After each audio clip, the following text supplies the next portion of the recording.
Bien-aimés, je vous salue dans le nom de Jésus, qui me fait grâce de me retrouver encore une fois devant vous. Père, béni soit ton nom, viens, coordonne toutes choses, inspire-moi ta volonté, donne-moi la nourriture dont ton peuple a besoin pour sa croissance spirituelle. Gloire soit rendue à toi parce que je sais que tu es là, au nom de Jésus. Amen. Bien-aimés, je vais parler ce matin de la situation de l'Église en Côte d'Ivoire et même voir la situation de notre pays. Comme toujours sur la base de la parole de Dieu, j'ouvre le livre d'Amos 3, verset 7, la parole qui dit « Car le Seigneur, l'Éternel, ne fait rien sans avoir révélé son secret à ses serviteurs, les prophètes. » Bien-aimés, je me présente, mon nom c'est Yao Kwadio Maxime et mon nom de mission par révélation c'est ERC, E-R-C, l'esclave du restaurateur Christ. D'aucuns se sont trompés à dire que ce nom est fantaisiste parce qu'ils pensent que je me le suis donné. Et je tiens à leur dire que c'est un nom par révélation, je l'ai reçu, je ne me le suis pas donné. Et sa signification, l'esclave du restaurateur Christ, est bien sensé. Et c'est ce que j'essaie de faire. Je sais l'église de Jésus-Christ selon que Dieu me met à cœur. Je n'ai pas de barrière communautaire. Bien que je sois d'une communauté, j'œuvre en tout cas en toute occasion, en toutes circonstances, comme 2 Timothée 4 nous l'indique, prêche en toute occasion favorable ou non. Et la moisson est grande, il y a peu d'ouvriers. Il ne faut pas faire de limites à ta mission, au service de Dieu. Il faut élargir sa tente, il faut faire le maximum possible d'efforts pour œuvrer. C'est une manière de démontrer ta foi au Dieu en qui tu as cru. C'est une manière de souffrir parce que tu sais que la grâce qui t'attend là-haut est vraiment inimaginable. Donc tu as besoin de travailler mains et pieds, tu as besoin de faire tout ce qui est en toi pour prouver ta foi au Dieu en qui tu as cru, surtout au Dieu qui t'a retiré de la tombe. Moi personnellement, j'ai été retiré de la tombe. Bien-aimé, je parle ce matin de la catastrophe naturelle et de la persécution de l'Église en Côte d'Ivoire qui est à l'horizon. Je l'avais dit, je le redis encore, une catastrophe naturelle est à l'horizon de notre pays, la Côte d'Ivoire, de même que la persécution de l'Église. Je le dis à visage découvert, sans rien, sans retenue, parce que j'ai été là avant la crise passée. Le Seigneur, j'ai été l'un des instruments qu'il a utilisé à voir. Je suis sûr que je ne suis pas la seule personne, mais de façon stratégique, étape par étape, il m'a montré. Je l'ai écrit dans mon livre de révélations. J'ai entrepris des démarches. Je suis allé, j'essaie d'aller à la présidence. Je suis allé à la RTI. J'ai laissé un livre en témoignage parce que j'ai écrit, le Seigneur m'a inspiré à écrire 2 livres, une plongée en Jésus-Christ et le deuxième c'est 666, la marque de la bête dévoilée. J'ai laissé ce livre. Bien-aimé, j'ai parcouru les villes telles que Demokro, Agboville, j'ai fait Azopé, j'ai parcouru les rues de Port-Boué et en tout cas j'ai tourné un peu en plein soleil et je prêchais l'attitude mauvaise du chrétien vis-à-vis de la situation qui était là, la situation de crise. Les choses n'étaient pas encore tendues et le Seigneur m'amenait dans ces rues-là. Je leur disais l'attitude que Dieu voudrait que nous appliquions pour pouvoir éviter ou alors alléger ce qui devait venir. Mais beaucoup m'ont pris pour fou, beaucoup m'ont condamné, certains ont pris plus ou moins cela au sérieux, ils ont pris à leur manière. Malheureusement, tout ce que j'ai pu mentionner dans mes prédications dans ces rues en plein soleil là sont arrivés et je vous assure comment les choses se sont passées de façon claire, de façon pratique. C'est ce qui s'est passé. Il y a des personnes qui avaient voulu m'enregistrer, j'ai refusé. Parce que mon devoir n'était pas de me faire voir, de me faire connaître, mais c'était de siffler aux oreilles des frères et sœurs la bonne manière, la bonne attitude à entreprendre pour pouvoir en tout cas se placer dans la vision de Dieu. Mais malheureusement, nous étions gagnés par la cupidité, l'égoïsme, l'esprit de division était là. La politique avait gagné le cœur, les gens chacun avait son cœur attaché à son candidat et Dieu n'existait que de nom. Dans les réunions, quand un homme de Dieu, un pasteur, et du côté du président Alassane devait prêcher, et il était boudé dans la salle de l'autre côté par ceux qui n'étaient pas d'avis avec lui, qui n'étaient pas du même bord que lui. C'était des clans et ça murmurait. Quand l'autre aussi était du côté du président Gbagbo et qui prêchait, on le voyait comme un homme impartial. On avait une idée arrêtée de lui. Et c'était des clans dans les églises. Et cela devait susciter quelque chose, ce que nous avons vu là. Et j'ai dit, voici comment nous devons prier. Dieu compte sur nous pour éviter cette situation qui arrive. Sinon, voilà ce qui allait arriver. Je vous assure que je ne vais pas rentrer dans les détails, sinon d'aucuns se plaindraient même. Parce que j'ai vu tous les détails, comment la chose a fini. Et je vous assure que tout est là.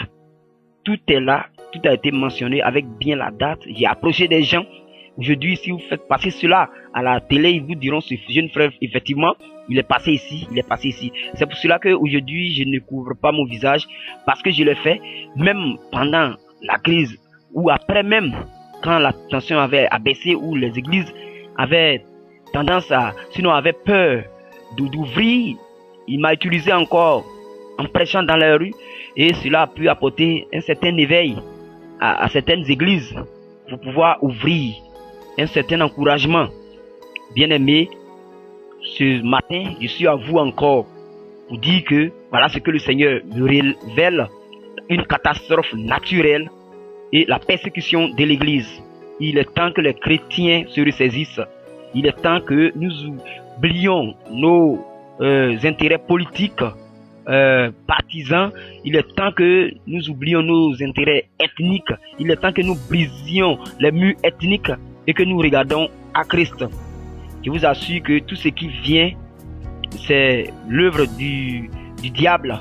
Il a semé la confusion dans l'église, il a pénétré l'église, il s'est assis dans l'église, il sème le désordre, la haine, la colère, l'égoïsme. Et en même temps, il nous accuse, il accuse l'église de Jésus-Christ de Côte d'Ivoire devant Dieu pour pouvoir avoir l'acte, oui, et pour pouvoir avoir le document de condamnation. C'est-à-dire que c'est à partir de cela, parce qu'il ne peut frapper l'église, il ne peut créer quoi que ce soit, ou ne peut créer aucun désordre ici dans cette nation en Côte d'Ivoire sans l'accord de Dieu. Donc, plus il sème la désolation dans l'église, plus il sème l'ignominie dans l'église, en même temps, il nous accuse devant Dieu simplement pour avoir ce droit-là de s'aimer la terreur. Parce qu'il veut voir le sang couler, il veut voir la souffrance des chrétiens. Beaucoup de chrétiens vraiment ont perdu la foi, ont perdu la vision, ils sont dans l'église, mais c'est tout autre chose. Maintenant, le peu de chrétiens, la minorité qui professe Christ du fond du cœur, sa prière est très importante pour cette nation-là. Je vous assure que si tu es chrétien véritable, continue dans ta manière, dans ton élan, parce que ta prière évite beaucoup de choses. Et pour en finir avec cette minorité, le diable veut frapper l'église, le diable veut frapper par une catastrophe. Et quand le désordre va venir, quand il n'y a pas la paix, quand il y a le trouble, le désordre, la peur est là, on n'a pas le temps de prier, les esprits sont en tout cas troublés, et alors le mal vient s'asseoir, et le doute vient, et le découragement vient, et maintenant on perd la foi. Et à partir de cela, maintenant, il pourra faire, en tout cas, tout ce qu'il voudra de cette nation-là. Déjà, il a envoyé ses agents qui sont assis dans les coins stratégiques de cette nation, dans les coins stratégiques de ce pays. Ils sont là, ils veulent en faire un réseau, et il est temps que chacun de nous se lève chrétien. Bien-aimé, la catastrophe naturelle, ce n'est pas un jeu, je ne prends pas plaisir à venir m'asseoir pour raconter quoi que ce soit. Et comme on appelle la persécution de l'église également, cela a été confirmé, je ne vais pas rentrer dans les détails. Quand j'ai fini d'écrire en 31 pages ordinateur et que j'ai commencé à imprimer, et ce même jour, cela a été confirmé en France par une sœur à qui j'ai partagé 2 jours après. Ce n'est pas elle qui a confirmé. Une autre personne l'a appelé pour dire voilà ce que j'ai reçu. J'ai vu notre nation, j'étais malade comme dans un songe. J'ai vu dans un verre d'eau quand j'y ai jeté mon comprimé et le songe s'est produit dans le verre d'eau. J'ai vu la carte de la Côte d'Ivoire dessinée et au travers de cette carte, je voyais l'eau déborder, la destruction, les maisons étaient emportées, il y avait des morts partout, c'était la destruction, c'était une catastrophe naturelle. Et la sœur était troublée parce que elle lui a dit, mais voilà, hier, mon père spirituel m'avait fait cette révélation et elle a copié le message sur Facebook pour balancer à la sœur, pour lui dire effectivement. Et puis, ce qui est encore plus pire, c'est que la sœur qui a fait la révélation a dit quand elle a reçu cela, elle a fait part à l'une de ses mamans en Christ.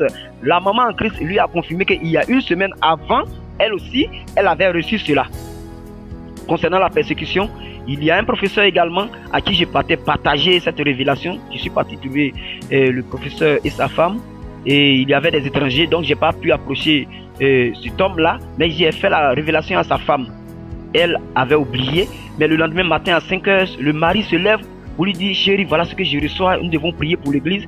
Et elle lui demande qu'est-ce qui se passe. Il lui a dit l'église était persécutée, on était en réunion, des gens sont venus de nulle part, ils ont commencé à attaquer, c'était le désordre, les chrétiens fuyaient partout, on s'est retrouvés en forêt et les lions se sont transformés, ils venaient, les lions parlaient, ils disaient nous avons affaire aux chrétiens, c'est ceux-là que nous prenons. Et c'était le désordre, ils ont fui, ils étaient époustouflés, c'était la terreur. Et elle lui a dit, écoute, notre petit qui est venu hier soir, tu as pu remarquer la présence du frère Maxime. Il a dit, oui, c'est ce qu'il était venu partager avec nous. Il m'a partagé cela, je devais te rendre compte. Mais après que les étrangers soient partis, j'ai oublié. Et ils m'ont appelé pour me faire connaître. Et cela a été une confirmation de ce que j'avais reçu. Et c'est pour cela qu'aujourd'hui, je me prends la peine de venir partager cela.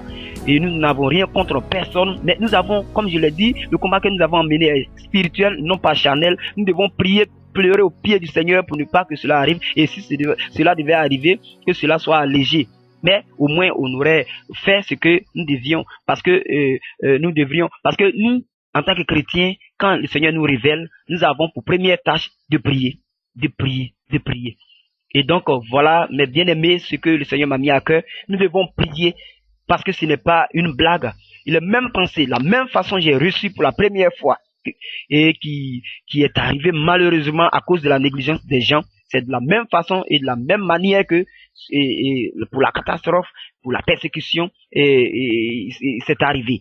Et donc, il nous revient, je suis en train de faire ma part des choses, je sais et je pense que certains vont faire les leurs. Vous voyez, les personnes à qui j'avais partagé la première révélation, aujourd'hui, prennent à cœur ce que je leur dis. Ces personnes ont commencé à prier il y a longtemps. Et ils pincent les voisins pour leur dire, écoute, ce monsieur-là, pour la première fois, il était passé, il a dit ceci et ça s'est réalisé. Donc, ce qu'il est en train de dire n'est pas une plaisanterie. Et il leur donne des preuves en appui. Et voici que aujourd'hui, nous devenons de plus en plus nombreux à prier contre, en tout cas, cette révélation, à prier pour pouvoir repousser cette révélation, à prier pour pouvoir l'éloigner de notre nation. Ce n'est plus une question de communauté, parce que si la persécution doit venir, ce que j'ai vu, ce que je sais, ils ne viendront pas chercher une communauté quelconque, mais c'est l'église, le chrétien.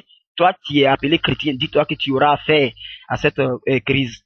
Et la catastrophe ne trie pas de maisons, ne trie pas de localités, on ne sait d'où ça peut venir. Donc, c'est de cœur uni, d'esprit uni, du même âme que nous les chrétiens devons nous lever en tant que sel de la terre, en tant que lumière de la terre. C'est de cœur uni que nous devons nous lever pour prier, supplier le Seigneur, car la Bible dit, si mon peuple, celui qui est invoqué mon nom, s'humilie, prie, cherche ma face, se détourne de ses mauvaises voies, je l'exaucerai. Sachez que c'est à cause de nos manœuvres uniques dans l'église que le Seigneur et le diable est en train de gagner, oui, ce tact qui nous condamne, ce tact qui lui donne droit de faire ce qu'il doit faire.